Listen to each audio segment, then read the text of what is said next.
Hello বন্ধুরা, 4 piece আম নিয়েছি। তো 4 পিস আমি হিমসাগর আম আমি ধুয়ে নিয়েছি। এবার আমি আমটা কাটবো। এরকম করে কেটে নিতে হবে, এরকম করে এটাকে তুলে নিতে হবে। দিয়ে এরকম ওরা আমের রেসিপি আমি এই আমের বড়া বানাবো।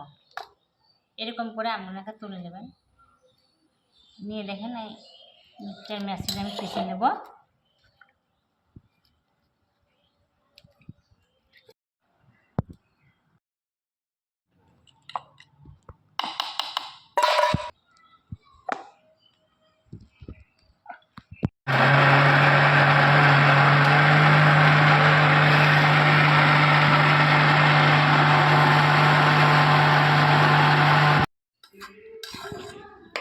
ঢেলে নিলাম।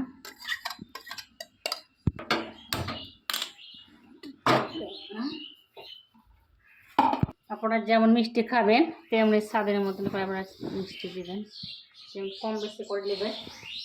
কেউ মিষ্টি কম খায়, কেউ বেশি খায়। নেব চিনিটা এতে আমি গলিয়ে নিয়েছি।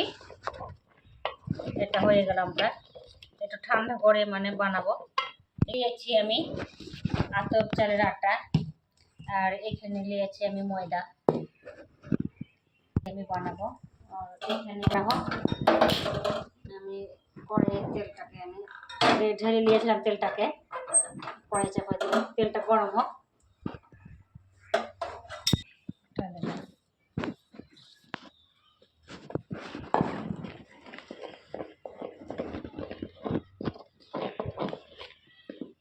এখানে কয়টা ময়দা লাগবে,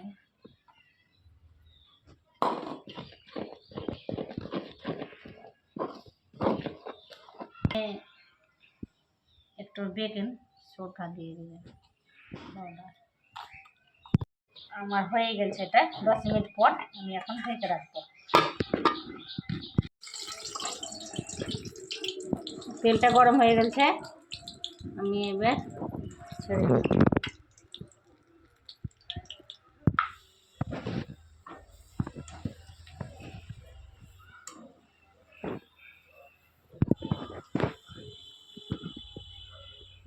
হয়ে গেল।